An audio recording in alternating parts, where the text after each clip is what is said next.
இன்னைக்கு நம்ம guilty crown 10th episode தான் பார்க்க போறோம். எபிசோட ஓப்பனிங்ல காயும் அவனோட ஆளுங்களும் ஒரு மிஷனுக்காக போயிருந்திருப்பானுங்களா. அந்த மிஷனோட ஒரு முக்கியமான பாயிண்ட்ல நம்ம ஹீரோ இனோரியோட வாய்ட பயன்படுத்துற மாதிரி இருக்கும். பட் இருந்தாலும் அதை அவனால எடுக்க முடியாது, அவனுக்கு மனசு வரல. என்னடா பண்ற, சீக்கிரம் அதை எடுத்து சண்டை போடுன்னு எல்லாரும் சொன்னாலும் பயந்து போயிட்டு நம்ம ஹீரோ அங்கிருந்து ஓடி போயிருவானா. சோ அதனால மிஷன் அதே இடத்துல அபார்ட் பண்ணிடுவாங்க. அப்படியே சீன் கட் பண்ணா ஏதோ ஒரு பொண்ணு சின்ன வயசுல இருக்கிற நம்ம ஹீரோ கிட்ட உனக்கு உன்னோட அக்காவை ரொம்ப பிடிக்கும் தானே, கடைசி வரைக்கும் உன்னோட அக்காவை நீ எப்பவுமே சந்தோஷமா வச்சிருந்திருப்பீல அப்படின்னு யாரோ கேக்குற மாதிரி இருக்க. அதுக்கப்புறம் அந்த 10 வருஷத்துக்கு முன்னாடி அந்த பேண்டமிக்கும் நடக்கிற மாதிரி டக்குனு இதெல்லாம் ஒரு கனவா வந்து நம்ம ஹீரோ எந்திரிக்கிறானா. எப்பவும் அவன் ஹைடவுட்ல இருப்பான்ல, அங்கேயே தான் இருக்கான். என்னடா எந்திரிச்சிட்ட போலயேன்னு சொல்லி ஹாரி இருக்கிறாள். சோ அவன் நம்ம ஹீரோக்காக லஞ்ச் எல்லாம் கொண்டு வந்திருப்பாள். அப்படியே கூட வந்து உட்காந்துக்கிட்டு நேத்து நைட்டு அதிசயமா எனக்கு கால் எல்லாம் பண்ணியிருந்த, என்ன மேட்டர் இருந்தா சொல்ல மாட்டேங்கிற, பட் இருந்தாலும் அட்லீஸ்ட் ஏன் வீட்டுக்கு போகாம இருக்கிற, இப்ப சொல்ல பிடிக்கல அப்படின்னாலும் உனக்கு எப்ப தோணுதோ அப்போவாது சொல்லலான்னு சொல்ல. அப்ப நம்ம ஹீரோவோட போனுக்கு கால் வருமா, அதை அவன் எடுக்க மாட்டான். இனோரி தான் தொடர்ந்து கால் பண்ணிட்டே இருக்கிறான். இந்த விஷயம் காய்க்கும் தெரிய வரும்போது இப்போதைக்கு ஹீரோவை டிஸ்டர்ப் பண்ண வேணாம்னு சொல்லிடுறான். இருந்தாலும் இந்த நான் ஏன் இப்படி பண்ணுதுன்னு அவன் நினைக்க, அந்த அரிசாங்கிற பொண்ணு இருப்பாள், அவளுமே கூட தான் இருப்பா. ஆக்சுவலி இந்த அரிசாவோட தாத்தாவை மீட் பண்றதுக்காக தான் காய் இப்போ வந்திருக்கான். அந்த தாத்தாவுமே அப்படியே சில ஃபைல்ஸ் எல்லாம் எடுத்து போட்டுட்டு, டே காய், நீ ஆக்சுவலி அவனோட பையனா இருப்ப, நான் கொஞ்சம் கூட எதிரே பார்க்கலடான்னு சொல்லும் போது இந்த அரிசாக்கு யாரோட பையன் என்ன பேசுறாங்க அப்படின்னு ஒண்ணுமே புரியலையா. இருந்தாலும் ஒரு கேள்வி கேட்பாரு. சோ அவனோட பையனா இருந்துகிட்டு இந்த சண்டையெல்லாம் போடுற அப்படின்னா இது எதுக்காக, என்ன ஒரு காரணத்துக்காக நீ இன்னும் உயிர் வாழ்ந்துகிட்டு இருக்கிற அப்படின்னு ஒரு கேள்வி கேட்கும் போது அதுக்கு காய் ஒரு பொண்ணுக்காக அப்படின்னு சொல்லுவானா. அதை கேட்டு அந்த தாத்தா பயங்கரமா சிரிப்பாரு. அதுவே அரிசாக்கு பக்குன்னு இருக்கும். சோ அந்த பொண்ணுக்காக தான் இதெல்லாம் பண்ற, ஜப்பானை வந்து ஒரு சைட் ப்ராஜெக்ட் மாதிரி பண்ணிக்கிட்டு இருக்கிறியாடா அப்படிங்கறத புரிஞ்ச அந்த அரிசாவோட தாத்தாவும் அந்த கெய்டோ ஒரு ஊர்ல போய் ஒரு மேட்டர் ஆட்டை போட்டு வந்திருப்பான்ல, நம்ம ஹீரோஸ் கூட அதை எடுக்கலாம் அப்படின்னு போய் வந்திருப்பாங்க. அது ஆக்சுவலி ஒரு கிறிஸ்டல் மாதிரியான ஒரு கல்லா தான் இருக்கும். அந்த கல்லு திருப்பியும் GHQக்கு கிடைச்சிருச்சு. சோ அந்த கல்ல வேற நாட்டுக்கு கடத்த போறான். ஆனா அதுக்கு முன்னாடி நாம அதை கைப்பற்றாகணும், ஏன்னா அது நம்ம நாட்டுக்கு சொந்தமானது அப்படின்னு சொல்லுவாரா. இப்போ அந்த ராக் பார்த்தா அந்த GHQவோட ஜெனரலும் பிளஸ் இந்த லூட்டனட் யானோட அப்பாவுமான அந்த ஆள்கிட்ட தான் இருக்குது. ஆப்வியஸா ஆட்டையை போட்ட கெய்டோ மாட்டியிருந்திருப்பான். சோ அவனை தூக்கி ஜெயில வச்சுட்டு இந்த ராக்கை தூக்கி இவங்க வச்சிருந்திருப்பாங்க. இன்னொரு பக்கம் நம்ம ஹீரோ திருப்பி ஸ்கூலுக்கு வந்திருப்பானா. அந்த ஹாரேங்கிற பொண்ணு தான் கூட்டிட்டு வந்து அப்படியே பேசிக்கிட்டு இருக்கும் போது அப்ப அந்த ஷூட்டா இருக்கிறான்ல, அவனை பார்த்து ஹீரோ பயப்படுவான். பிளஸ் அங்க இருக்கிற எல்லாரும் பார்த்து அவன் பயப்பட ஆரம்பிப்பான். அவங்க எல்லாருமே அந்த வைரஸால அஃபெக்ட் ஆகிற மாதிரி அவனுக்கு தெரியும். அவனை கூட்டிட்டு வந்து ஓரமா உட்கார வச்சுட்டு தண்ணி கொண்டு வரேன்னு ஹாரி அங்க இருந்து போவாள். ஆனா அப்போ என்னடா உனக்கு பிரச்சனைன்னு அயசி அங்க வர, இல்ல நான் இதோட எல்லாத்தையும் நிறுத்திக்கிறேன்னு சொல்லுவானா. லூசாடா நீ, ஒரே ஒரு பையனை காப்பாற்ற முடியல அப்படிங்கிறங்காட்டி இவ்வளவு தூரம் பண்ண எல்லா விஷயத்தையும் கைவிட போறியா என்ன? ஆமா, ஏன்னா நான் மாறிட்டேன்னு நினைச்சேன். நான் காய் மாதிரி ஒரு ஸ்ட்ராங்கான ஒரு பர்சனா இருந்து என்னால அந்த பையனை காப்பாற்ற முடியும்னு நினைச்சேன். ஆனா என்னால முடியல, ஏன்னா நான் காய் கிடையாது, நான் சாதாரண ஒரு ஆள் தான் சொல்ல.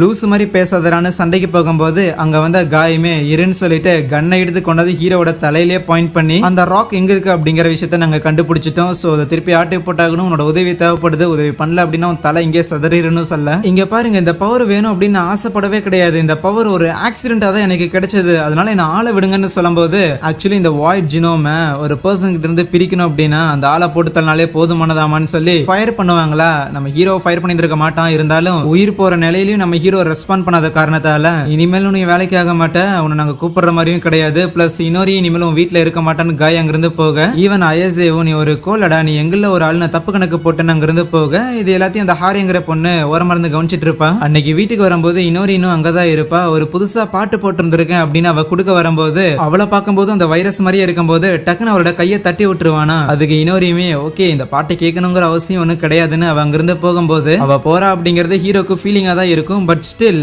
அவளுக்காக தான் தான் வந்து காய் மாதிரி இருக்கணும் அப்படின்னு அவன் நினைச்சான். ஆனா இப்ப அவளே இங்க இல்ல, தானும் காய் மாதிரி இருக்கணுங்கிற ஆசை கிடையாது. சோ எல்லாமே பேக் டு நார்மல். அதுக்கப்புறம் அந்த ராக்கெட் டிரான்ஸ்போர்ட் பண்றதுக்காக எல்லாமே தயாராகிட்டு இருக்கா. ஒரு பக்கம் அந்த GHQல அது ஆட்டைய போடுறதுக்கான மிஷின்ல இங்க நம்ம அண்டர்டேக்கர்ஸும் தயாராகிட்டு இருக்கும் போது எப்பவும் போல காயும் பிளட் எல்லாத்தையும் திருப்பி மாத்திக்கிட்டு இருப்பானா. எனக்கு அதிகமா டைம் இல்ல, டைம் ரொம்ப கம்மியா இருக்குன்னு காய் நினைச்சிட்டு இருக்கும் போது பக்கத்து ரூம்ல இருந்த இன்னொரு என்ன பார்த்தா மான்ஸ்டர் மாதிரி தெரியுதான்னு கேட்பாளா. அதுக்கு காய் என்ன அந்த ஹீரோ பையன் உன்னை பார்த்து அப்படி சொன்னானா, மேபி அது உனக்கு வலிக்குது அப்படின்னா மேபி உனக்கு அந்த ஹீரோ பையில பிடிச்சிருக்கா என்ன? அதுக்கு அவளும் வந்துட்டு அப்படின்னா நான் அந்த பையனை லவ் பண்றேன்னா என்ன சொல்லுங்கன்னு கேட்கும்போது நீயும் கடைசியில் அவனை தான் சூஸ் பண்ணிருக்கியா, ரைட், முதல்ல இந்த மிஷின்ல நீ உயிரோட இருக்கணும், அதுக்கப்புறம் இதை பத்தி எல்லாம் பேசுவோன்னு சொல்ல. அதுவே இங்க பிரிசன்ல கேடோவை பிடிச்சி வச்சிருப்பாங்கல்ல, அப்ப கேடோவோட தங்கச்சியான ஹருக்கா வந்துட்டு எதுக்கு தேவையில்லாம ஹீரோவோட அப்பாவோட ஐடியா வச்சு அந்த ராக் ஆட்டை போட்டிருந்திருக்கான்னு கேட்கும்போது அதுக்கு அவன் சிரிச்சுக்கிட்டு அது ஆக்சுவலி ஆட்டை போடும் போது அங்க ஒரு பையனை பார்த்தேன், பையன் நல்லா வளர்ந்துருக்கான் போலன்னு சொல்லும் போது தேவையில்லாம ஹீரோவில இதுக்குள்ள இழுக்காதன்னு சொல்லுவாங்களா, நான் இழுக்கல, அவன் ஏற்கனவே உள்ளதா இருக்கிறான், அவங்கிட்ட அந்த கிங்ஸ் பவர் இருக்கு, அந்த வாய்டோட பவர் அவன்கிட்ட இருக்கு. அது மட்டும் இல்லாம அந்த அண்டர்டேக்கர்ஸ் கூட ஒரு ஆளாவும் அவன் இருக்கான். அப்புறம் அவன் கூட இனோரி அப்படின்னு ஒரு பொண்ணு ஒருத்தர் இருப்பால, கண்டிப்பா அந்த பொண்ணை நீயும் பார்த்துருப்ப அப்படின்னு நான் நினைக்கிறேன். அப்படிப்பட்ட ஒரு பொண்ணு அவன் கூடயே இருக்கிறதுங்கிறதெல்லாம் கோ இன்சிடென்ட் நீ நினைக்கிறியான்னு கேட்க, இன்னொரு பக்கம் காய் அவனோட ஆளுங்களும் அந்த ஒரு பிளெயின் இங்க இருந்து கிளம்புறதுக்கு இன்னும் ஒரு 30 நிமிஷம் இருக்குது. சோ அதுக்கு முன்னாடி அந்த பிளெயின்ல இருக்கிற அந்த ராக்கை ஆட்டை போட்டாகணும். ஐஎஸ்ஏவையும் பேக்கப்புக்காக வச்சிருந்திருக்காங்க. பட் இருந்தாலும் அந்த கெஞ்சி பையன் இருக்கிறான்ல, அவனை இன்வால்வ் பண்ணலையா, என்ன இந்த ஆபரேஷனுக்குள்ள இன்வால்வ் ஆக வேணாம்னு சொல்லியிருக்கீங்க, அதுக்காவது நீங்க எல்லாம் ஜெயிச்சுட்டு தாண்டா திருப்பி வரணும்னு சொல்லிட்டு இருப்பான். அந்த ஜெனரலும் அந்த ராக் எடுத்துட்டு டிரான்ஸ்போர்ட் ஆகிறதுக்காக வரும்போது சேகா இருக்கிறான்ல, சோ அவன் சிசிடிவில அண்டர்டேக்கர்ஸோட ஆளுங்க வந்துட்டாங்கிறத கவனிச்ச உடனே அவனோட ஆளுங்களால அந்த ஆன்டிபாடிஸ் எல்லாரையும் வந்து அவன்கிட்ட இருக்கிற ஒரு டி வேக்சின் அப்படிங்கிற ஒரு வேக்சினை எடுத்து போட்டுக்க சொல்றான். காயோட ஆளுங்களும் அங்க செக்யூரிட்டிக்காக இருந்தவங்களெல்லாம் அடிச்சு போட்டுட்டு அங்க இருக்கிற ஒரு பிளெயின்ல ஏறிடுறாங்களா. கொஞ்ச நேரத்துல அந்த ஒரு பிளெயினுமே டேக் ஆஃப் ஆக ஆரம்பிக்குது. காய்க்கு அங்க ஏதோ தப்பா இருக்கிற மாதிரி தெரியுது. பட் இருந்தாலும் பாதியிலாம் போக முடியாதுன்னு சொல்லிட்டு பாம் பிளாஸ்ட் பண்ணி உள்ள போனா அந்த இடத்துல பைலட் கூட கிடையாது. சோ ஸ்கிரீன்ல காய் உன்னை நான் சொர்க்கத்துக்கு அனுப்புறேன்டா அப்படின்னு வார்த்தைகள் இருக்கும். இன்னொரு பக்கம் சேகாயும் பிங்கோ மாட்டிக்கிட்டீங்களாடான்னு சொல்லி ஒரு பட்டனை பிரஸ் பண்ணுவானா, பார்த்தா அங்க இருக்கிற எல்லா கம்ப்யூட்டர்ஸும் ஒரு மாதிரி ஹேக் ஆன மாதிரி தெரியும். இன்னொரு பக்கம் அந்த ஹாரேங்கிற பொண்ணும் நம்ம ஹீரோவும் சும்மா உட்காந்து கதை பேசிக்கிட்டு இருப்பாங்களா. ஆனா அப்போ நம்ம ஹீரோ அவகிட்ட வந்து உட்காந்துக்கிட்டு உனக்கு என்ன ரொம்ப பிடிக்கும் தானே அப்படின்னு கேட்கும்போது அவ டாப்னு காது மேலே ஒன்று வச்சு,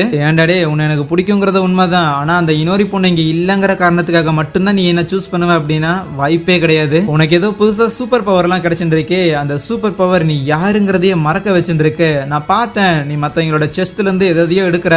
யாயிரோட தம்பி இறந்து போனப்போ அந்த விஷயங்கள் அது எல்லாத்தையும் அங்கிருந்து நான் தான் கேட்டுட்டு இருந்தேன். அப்ப எனக்கு உன்னை பார்த்த பாவமா இருந்தது, அதனால உனக்கு ஆறுதல் கொடுக்கணும்னு நினைச்சனே தவிர எனக்கு பிடிச்சிருந்த ஷூ அது நீ கிடையாது, நீ வேற ஒருத்தன், நீ மாறி இருந்திருக்க அப்படின்னு சொல்லுவாளா. அப்ப அங்க வானத்துல ஏதோ பிளாஸ்ட் ஆன மாதிரி இருக்கும். பார்த்தா அந்த ஜிஹெச்கியூல அந்த ஸ்டோன் வச்சிருந்தாங்கல்ல, அதுல இருந்தா ஏதோ சத்தம் வந்துகிட்டு இருக்கு. இங்க காயும் அவங்க ஆளுங்களும் அந்த பிளேனை கண்ட்ரோல் பண்றதுக்காக ட்ரை பண்ணிக்கிட்டு இருப்பாங்களா. அந்த ஒரு ஸ்டோன் ஆக்டிவேட் பண்ணியிருந்திருப்பாங்க.